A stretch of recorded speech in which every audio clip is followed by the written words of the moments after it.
The Metropolitan Medical Conference sparkled with innovation and promise as healthcare professionals from across the country gathered in the grand ballroom of the Cosmopolitan Hotel.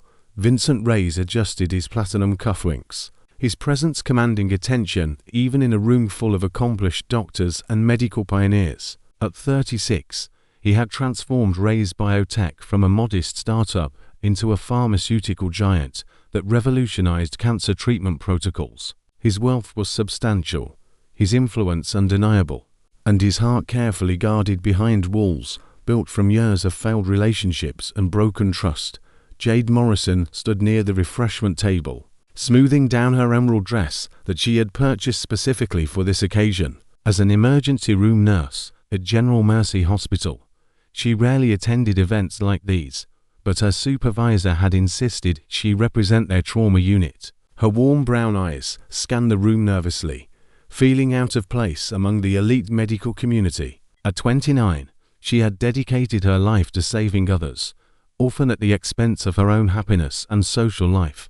Their collision was entirely accidental. Vincent stepped backward from a conversation about clinical trials directly into Jade's path as she balanced two glasses of sparkling water. The glasses tumbled, water splashing across the front of her dress and his expensive shoes. Time seemed to freeze as their eyes met for the first time. The apology tumbled from Vincent's lips before he could stop it, his usual composure shaken by the genuine concern in her expression. She immediately bent to help clean up the mess. Most people at these events would have been furious about their ruined clothing, already calculating the cost of dry cleaning and demanding compensation. Instead, Jade laughed, a sound so genuine and musical that it cut through the pretentious atmosphere like sunshine breaking through storm clouds.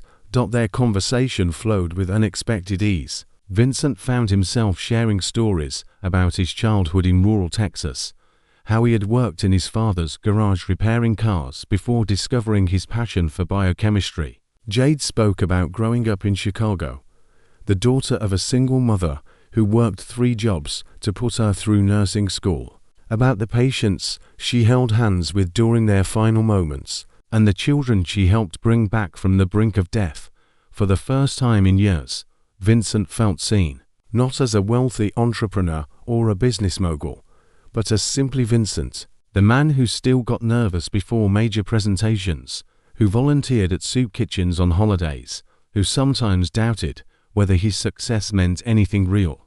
Jade looked at him without the calculation he saw in so many eyes, without measuring his worth in dollar signs or social connections. The conference became background noise as they talked through the evening and into the early morning hours. They found a quiet corner in the hotel lobby, then moved to an all-night diner where Vincent discovered that Jade made him laugh harder than anyone had in years. She challenged his opinions without being confrontational, shared her dreams without expecting him to finance them, and listened to his fears without judgment or pity. Their relationship blossomed quickly over the following months. Vincent flew to Chicago every weekend, staying in modest hotels near Jade's apartment because she refused to let him rent penthouses or luxury suites. She introduced him to her world, neighborhood barbecues where everyone knew each other's names, community centers where she volunteered teaching CPR classes, late-night diners where the coffee was terrible but the conversation was genuine. Jade showed Vincent what life could be beyond boardrooms and stockholder meetings. She taught him to slow down, to notice small moments of beauty, to value connection over achievement. They would spend entire Sundays in her small apartment, cooking together, watching old movies, and simply existing in each other's presence. Vincent found himself imagining a future he had never considered before: marriage, children, a life built on something more substantial than professional success.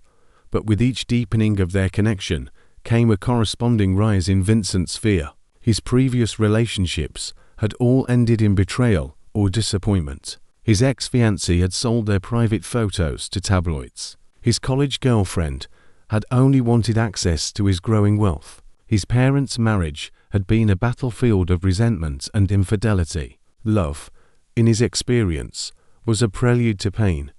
The night everything shattered began innocently enough. Jade called him, her voice carrying an unusual tremor of nervousness mixed with excitement. She needed to see him immediately, she said. There was something crucial they needed to discuss in person. She was flying to his city that evening. Could he please make time for her? This could not wait. Vincent spent the hours before her arrival spiraling into panic. This was it, he convinced himself. She was going to demand more than he could give, want promises he did not know how to keep. Expect a level of commitment that would inevitably lead to disappointment and heartbreak. By the time Jade arrived at his downtown apartment, Vincent had convinced himself that ending things cleanly now would be kinder than dragging out the inevitable. Jade sat on his leather sofa, her hands clasped tightly in her lap, her eyes bright with unshed tears, and something else Vincent was too consumed by fear to recognize as hope. She kept touching her stomach, a gesture that should have meant everything but registered as nothing in his panic state. Before she could speak, Vincent launched into the speech he had rehearsed. This was moving too fast, he said. They wanted different things from life. She deserved someone who could give her the stable, traditional relationship she clearly desired. He cared about her deeply, but he was not ready for anything serious. Perhaps they had both gotten carried away, mistaken intense attraction for something more substantial. Jade's face went pale, her hand falling away from her stomach. She stared at him with such profound hurt that Vincent nearly took back every word. But fear kept him silent, kept him standing firm in his decision to protect himself by destroying the best thing in his life. She tried 3 times to tell him what she had come to say. Each time, Vincent cut her off, unable to bear the thought of hearing her plead or try to change his mind. Finally, Jade stood, gathering her dignity around herself like armor. She looked at him with eyes that had seen too much suffering in emergency rooms, that had learned to recognize when fighting was futile. Jade walked out of his apartment and his life, leaving Vincent standing among his expensive possessions, convinced he had made the mature, rational choice. He threw himself into work with renewed intensity, spending 18-hour days at the office, acquiring companies, launching new research initiatives, doing everything possible to avoid thinking about warm brown eyes and genuine laughter. What Vincent did not know was that Jade had tried desperately to reach him in the weeks that followed. She left voicemails that his assistant deleted per his instructions to screen all personal calls. She sent emails that his automated filters redirected to spam. She even appeared at his office building, only to be turned away by security who had orders to prevent unwanted visitors from disrupting his work. After 2 months of rejection and silence, Jade made peace with raising her children alone. She told herself that Vincent had shown his true character, that she and her babies deserved better than a man who ran from commitment. She prepared for single motherhood with the same determination she brought to her nursing career, researching parenting techniques, taking childbirth classes alone, transforming her small apartment into a nursery filled with second-hand furniture and unlimited love. 8 months passed with Vincent convinced he had moved on, while Jade grew larger with the children he did not know existed, to lives on diverging paths, kept apart by fear and failed communication, hurtling toward an inevitable collision that would change everything. Vincent Reyes walked through the automatic doors of General Mercy Hospital on a crisp autumn Tuesday morning, his Italian leather shoes clicking against the polished floor with confident rhythm. His annual executive health screening was scheduled for 9 o'clock. One of the few appointments his assistant was not allowed to reschedule regardless of business demands. The board of directors of Reyes Biotech insisted their founder maintain optimal health, both for his own sake and for the company's stock value. The executive medical suite occupied the hospital's top floor, designed to cater to wealthy patients who prefer privacy and luxury with their healthcare. Vincent settled into a chair that probably cost more than most people earned in a month, scrolling through his tablet as he reviewed quarterly projections. Numbers and graphs filled the screen, occupying his mind with comfortable abstractions that required no emotional engagement. Dr. Raymond Forster greeted him with professional warmth, conducting the standard battery of tests with efficient precision. blood pressure slightly elevated. The doctor noted with mild concern. Have you been experiencing unusual stress lately? Vincent waved off the question with practiced ease. Just the normal pressures of running a major corporation. Nothing he could not handle. As Vincent buttoned his custom shirt, preparing to return to his office and the endless demands of his empire, the hospital intercom crackled to life with urgent intensity. The announcement cut through the quiet medical suites like a knife. Code emergency. Labor and delivery. 4th floor. Critical need for of negative blood donor. Immediate response required for mother and infants in distress. Any available of negative donors report to 4th floor maternity ward immediately. Dr. Forster glanced at Vincent's chart, his eyebrows rising slightly. You have of negative blood type, correct. That is exceptionally rare. Less than 1% of the population carries it. You could potentially save lives today. Something cold and sharp twisted in Vincent's gut, a premonition he could not name. Without conscious decision, his feet were already moving toward the elevator, drawn by an instinct he did not understand but could not ignore. The 4th floor button glowed under his finger as the elevator climbed, each passing second stretching into eternity. The maternity ward was organized chaos when Vincent emerged from the elevator. Nurses in colorful scrubs moved with practiced efficiency between rooms, their faces showing the focused intensity of professionals managing multiple crises simultaneously. Newborns cried from various rooms, their voices mixing with the beeping of monitors and the hushed conversations of medical staff. New parents paced in waiting areas, clutching flowers and balloons, their expressions shifting between terror and joy. Vincent approached the central nursing station, his voice steady, despite the inexplicable pounding of his heart. He identified himself as an OV-negative donor, available to help with the emergency. The head nurse, a woman with steel grey hair and eyes that had seen everything, looked at him with profound relief. Room 426, she said quickly. Mother went into premature labor with twins at 36 weeks.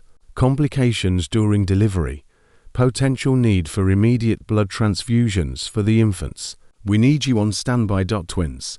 The word echoed in Vincent's mind as he followed the nurse down the corridor. Of negative blood was so rare that the statistical probability of this being random seemed impossibly small. But coincidences happened, he told himself. The universe was full of unlikely events that meant nothing beyond their surface occurrence.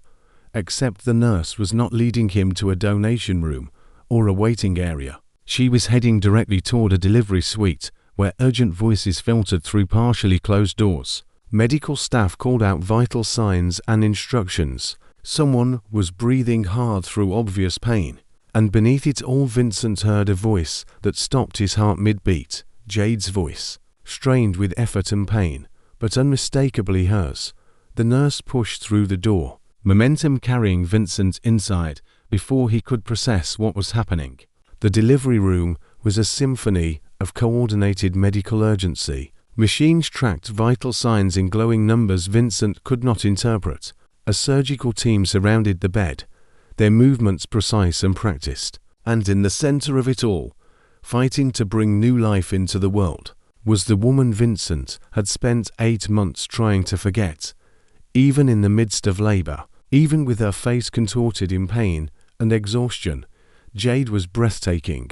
Her dark curls were pulled back, sweat glistened on her brown skin, and her eyes were squeezed shut as she followed instructions to push. She wore a hospital gown that seemed too fragile for the monumental task her body was performing. Vincent felt reality tilt sideways. 8 months. The math was simple, devastating, absolutely undeniable. 8 months since the night he had walked away because fear had convinced him that protection from potential hurt was worth destroying actual love. 8 months since Jade had sat on his sofa, trying desperately to tell him something he had refused to hear. One more push, Jade.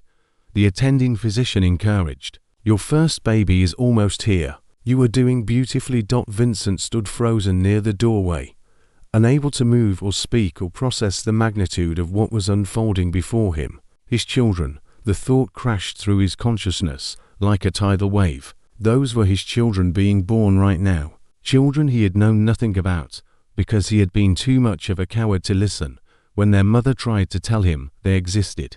Jade's eyes opened briefly between contractions, her gaze sweeping the room with the disorientation of someone lost in pain.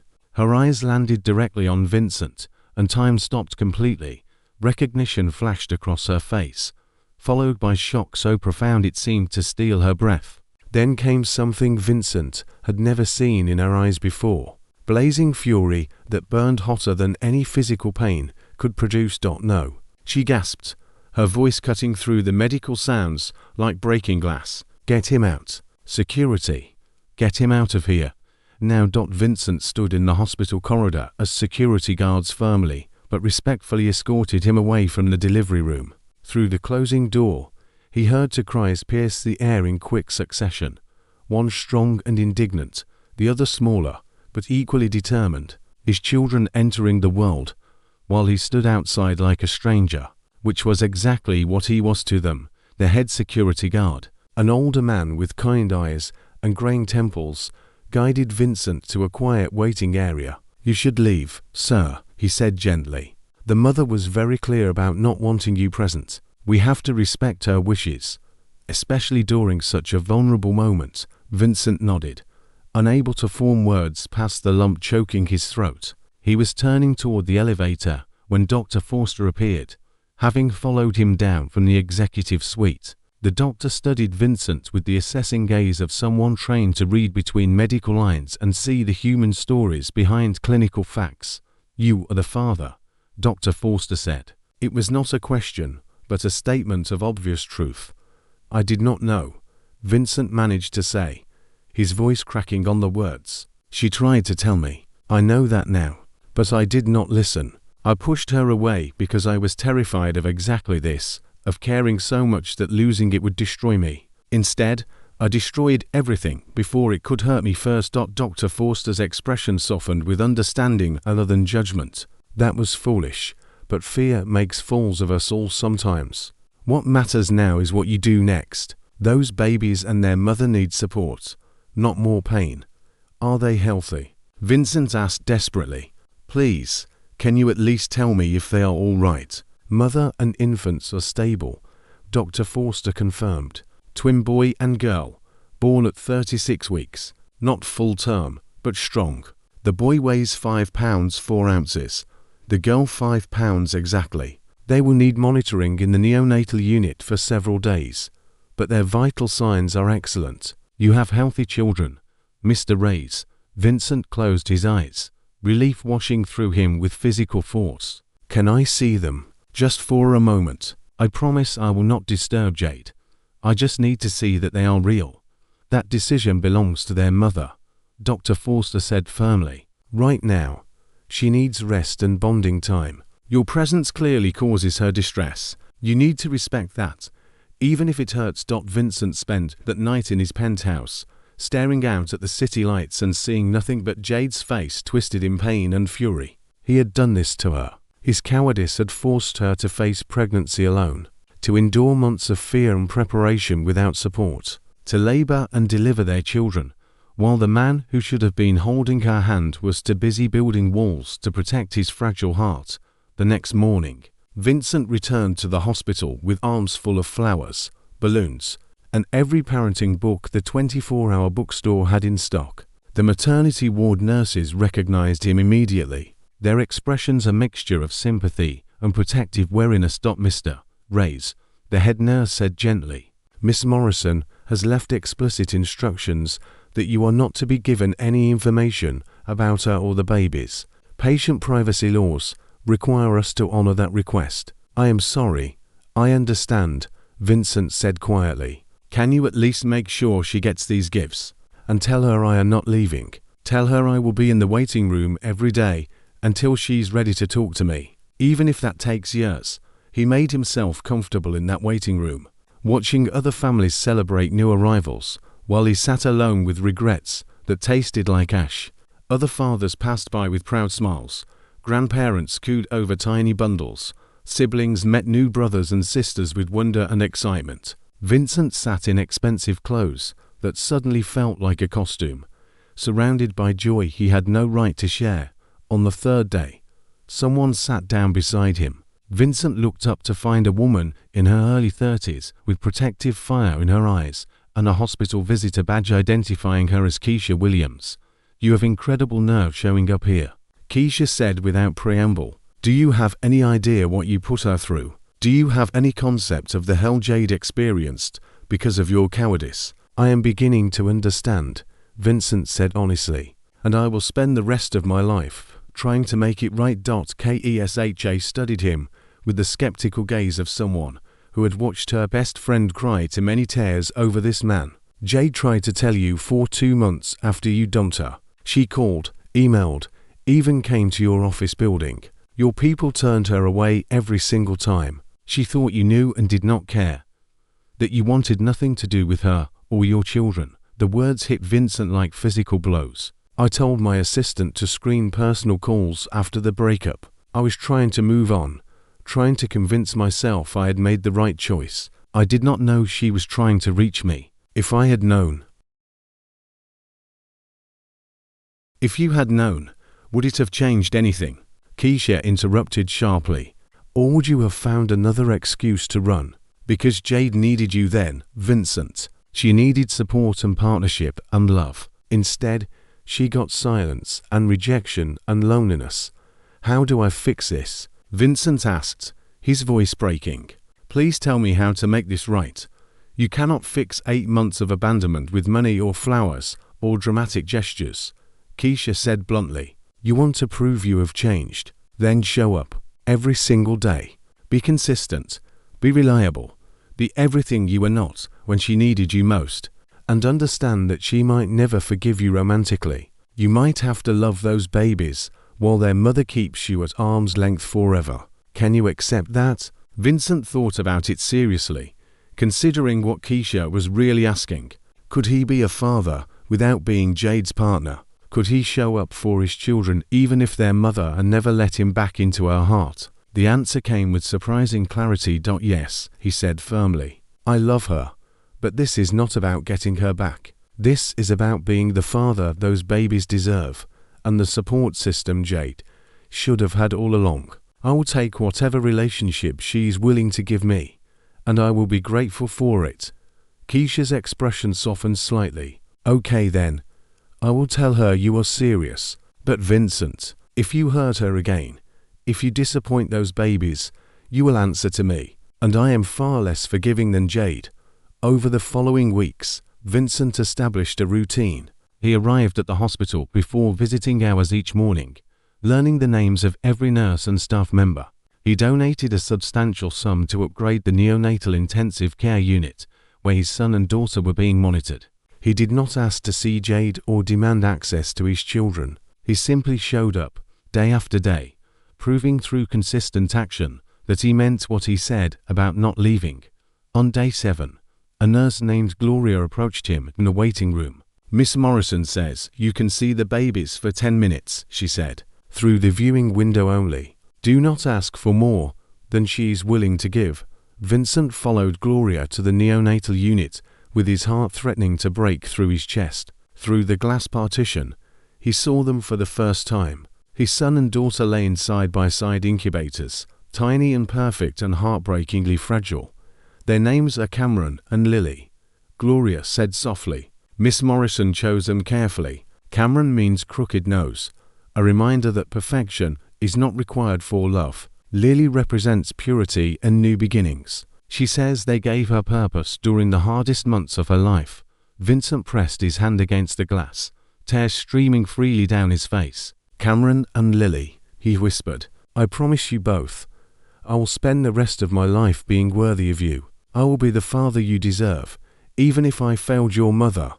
The days became weeks. Vincent bought a modest house 3 blocks from Jade's apartment, chosen specifically for proximity to his children rather than status or luxury. He established trust funds that would ensure Jade never had to worry about money while raising their children.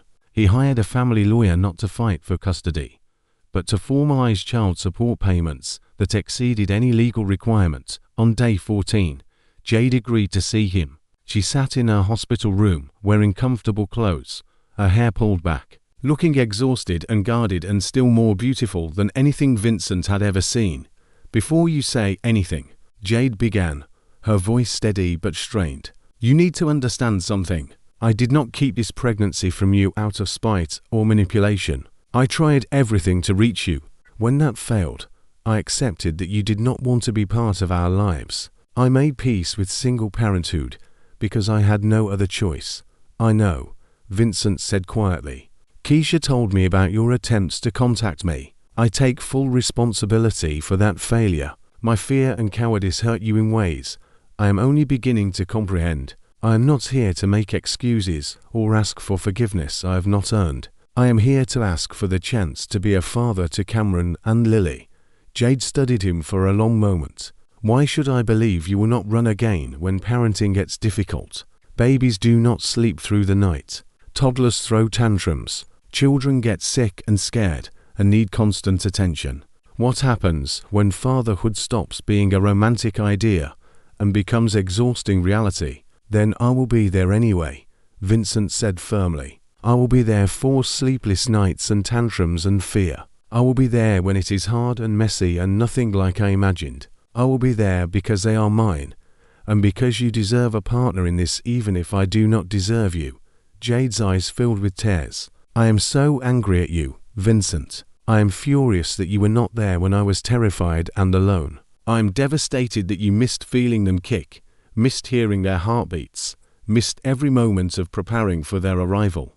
How do I get past that anger?" "You might not," Vincent admitted honestly. "You might carry that anger forever, and you would have every right to. All I can do is show up every day and hope that eventually my actions prove more reliable than my past failures. I am not asking you to forgive me, Jade.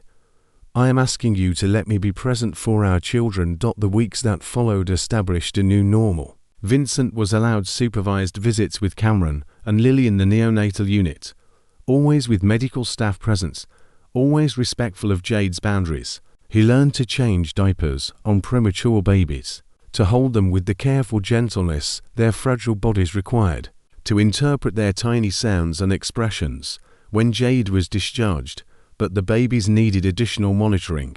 Vincent drove her to the hospital every day, waiting in the family lounge while she bonded with Cameron and Lily. He brought her coffee and sandwiches, never pushing for conversation, simply offering silent support. One evening, 3 weeks after the birth, Jade emerged from the neonatal unit, looking exhausted and overwhelmed. Vincent stood to greet her, noticing the tears streaming down her face. "Lily stopped breathing for a few seconds today," Jade said, her voice breaking. "Just an apnea episode, completely normal for premature babies, but I thought I was going to lose her. I have dealt with medical emergencies my entire career, but when it is your own child, nothing prepares you for that terror." Without thinking, Vincent pulled her into his arms. Jade stiffened for a moment, then collapsed against his chest, sobbing with the release of fear and exhaustion and months of carrying everything alone. Vincent held her while she cried, stroking her hair and murmuring reassurances, feeling pieces of her armor crack and fall away. When Cameron and Lily were finally cleared to go home, Vincent helped Jade prepare her apartment. He assembled cribs and changing tables, installed car seats, organized supplies with the methodical focus he usually reserved for business ventures. Jade watched him work, something shifting in her expression. "You are really here," she said quietly. "After all these weeks, I keep expecting you to disappear, but you keep showing up. I will always show up," Vincent promised. "For you, for them, for whatever comes next. I am not going anywhere, Jade." The first night with the twins at home was chaos. Cameron and Lily seemed determined to cry in shifts, ensuring their parents got no consecutive sleep. At 3 in the morning, Vincent found Jade in the nursery, tears streaming down her face as she tried to calm a screaming Lily, while Cameron wailed from his crib. "I cannot do this," Jade sobbed. "I am a terrible mother. They need more than I can give them." Vincent gently took Lily from her arms, settling the baby against his chest and swaying in the gentle rhythm he had learned from the nurses. "You are an amazing mother," he said firmly. You are exhausted and overwhelmed, which is completely normal. Let me help. That is why I am here. They worked through that night together, taking turns soothing babies, changing diapers, warming bottles. As dawn broke through the nursery windows, both twins finally sleeping peacefully, Jade looked at Vincent with something new in her eyes. I am still angry at you, she said softly, but I am also falling in love with you all over again. Watching you be the father you should have been from the beginning. I do not know how to reconcile those feelings. You do not have to reconcile them right now, Vincent said, carefully placing sleeping Cameron in his crib. Take all the time you need. I will be here tomorrow and the day after and every day beyond that. We will figure this out together, one day at a time. 6 weeks after Cameron and Lily came home, Jade invited Vincent to stay for dinner for his evening visit. They ate takeout at her small kitchen table, while the twins slept in their swings nearby. The comfortable silence of people learning to be partners rather than strangers. Part 2 is on the way.